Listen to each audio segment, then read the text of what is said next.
What is up, guys? It is Joe. We are back. We're talking ball about the Cats, specifically basketball recruiting, as we have a big storyline to talk about in today's video.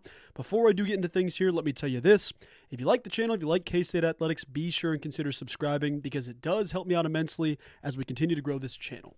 Also, I'm sure you know, but in case you don't, at 3,000 subs, I'm getting a K-State tattoo on the left thigh, so be sure to hit that subscribe button if you want to see that. But guys, I'm going to jump right to it. We are talking about Cam Ward. No, not the Miami quarterback Cam Ward, but a 2025 basketball player Cam Ward. On Sunday, in case you missed it, K-State was listed in the top 10 for 2025 small forward Cam Ward, a four-star player out of Maryland, and I'm going to talk about my thoughts about the addition.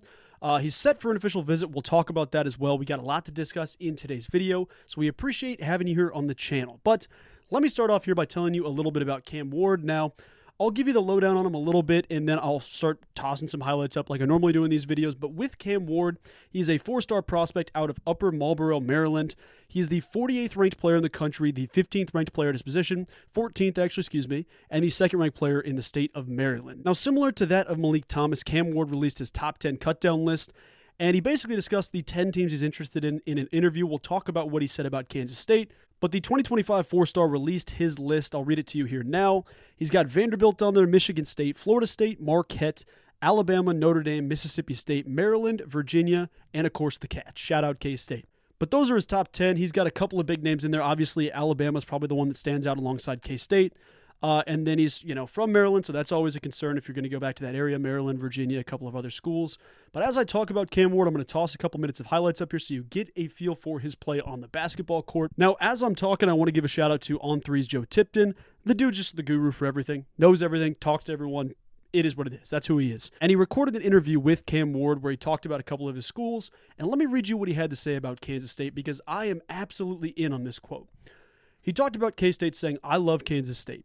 They have an all-black coaching staff, and that speaks out to me so much. They've been so consistent with everything and just a great program all around with Coach Tang." Gotta love that. That is glowing remarks. We absolutely love to hear that from Cam Ward. And if you dove a little bit deeper in that story from Joe Tipton, you found out that he has 4 visits in the works. The first one being to Kansas State, which some people are like, hey, if you're first, great. If you're last, great. If you're anywhere in the middle, you're out of the race. I don't know that I believe in that. I think there's a give and take to all that, but I think it speaks volumes that he's visiting us first, and I think that's a great thing to see. His date for K-State's visit is set up for September 13th. In case that rings a bell, that's also the Friday night game against Arizona at the football stadium over at the Bill. They're going to probably make an appearance, get to show him a little bit around the stadium, get to show him what the crazy K-State fans are like, what all that energy is like, and more. Obviously, most of these guys are going to commit before their senior season starts for the basketball season. Probably you're looking at it like an October or November commitment. That being said, you won't be able to get him out to Bramlage to see the crowd in a live situation, most likely, until after he commits. Getting him to the Bill is the perfect simulation thing. Plus, like I said in the last video, you got 2 Heisman dudes under center. It's a nationally televised game. That is going to be a rockin' stadium. And also, quick flex, in case you saw it in the last video. In case you didn't, I was talking about Malik Thomas. I basically said, this is exactly verbatim what they should do. I said they need to get prospects in the class to come to Manhattan for that Arizona game. That's the game you have to bring dudes into. I did mess the date up and say it was September 7th. It's September 13th. It is what it is. I got the energy right. Here's the clip so I can flex one time. This is it. The season kicks off on August 31st. You will have plenty of opportunities heading into his commitment date in October. Get him there sometime in September. Get him there for that September 7th game against Arizona. That'd be a huge game to get him out there for. That'd be an awesome thing to see. And it's going to be nationally televised. I guarantee it's a Friday night game. 2 Heisman candidates in that. That'd be a great introduction to K-State's fan base. So subtle flex, pretty sweet they're getting in on that. That is going to be a perfect opportunity for visits to line up. I also wonder if he's going to be the lone visitor that weekend or if they're going to try to stack multiple dudes there for that weekend.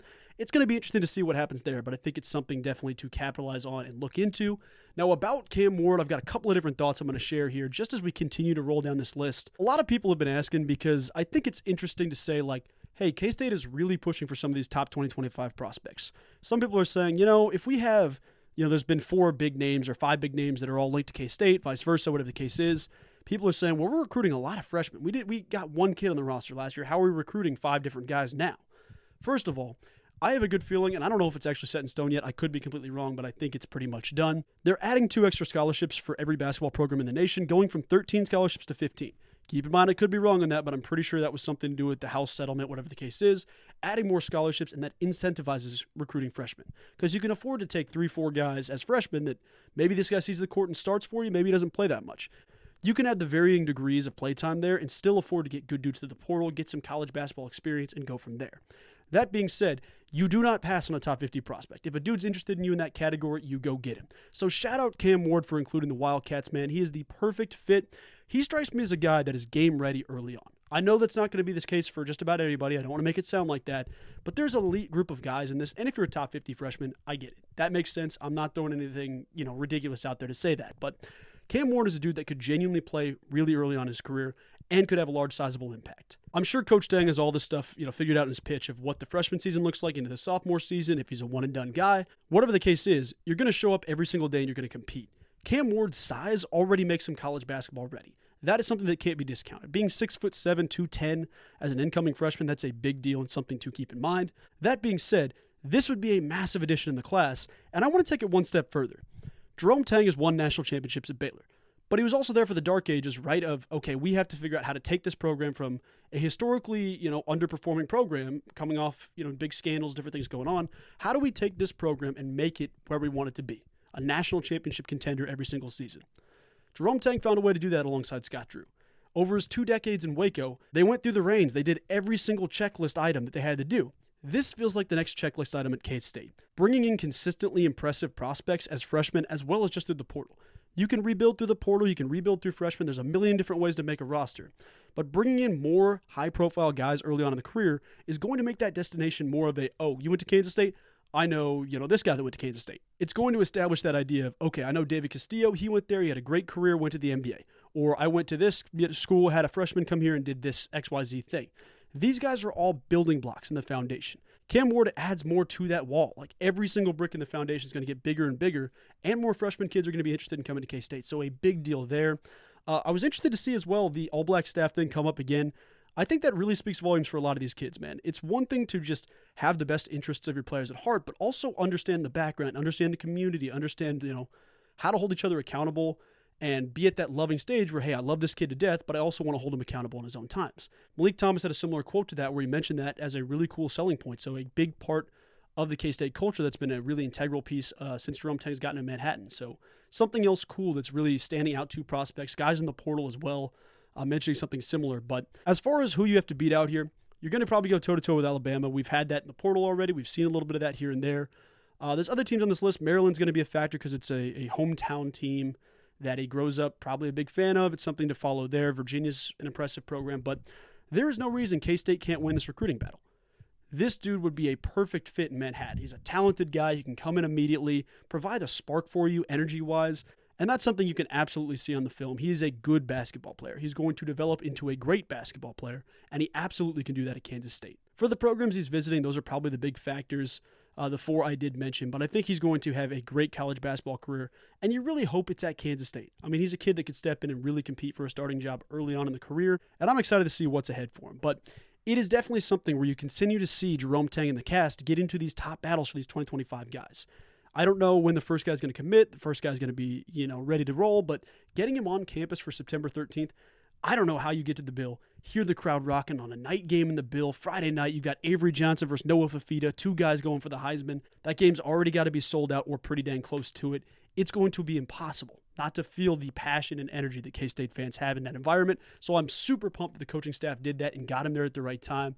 Will it be enough? I'm not sure, but the way the kid talks about Kansas State, I feel like the fans would embrace him immediately. This feels like a culture guy, a really good dude. So while it's still kind of far away, I see the blueprint of what they're going for. Getting Cam Ward on campus is going to be a big deal, and I think the coaching staff can do it. So my hat goes off to Jerome Tang, the rest of the guys, for getting the guy on campus when they want. I mean, you could push it to the next week, get to a different game, but Arizona is going to be a sold-out, packed game. Every game will be. It's the Bill. K-State fans are like that. Doesn't matter if it's basketball or football, we're always there supporting, loud, cheering. It's the best college football fans in the world. Best college basketball fans in the world. Every sport, K-State fans are showing up nationwide, worldwide, it doesn't matter. But the kid will get the taste of what it's like to be a Wildcat, and that's what I'm excited for. So, guys, that's going to do it for the video on Cam Ward. I appreciate each and every one of you for watching. I'll keep you updated, as always, if anything changes, but I appreciate each and every one of you. Have a wonderful rest of your day, and I will talk to you soon. Go Cats.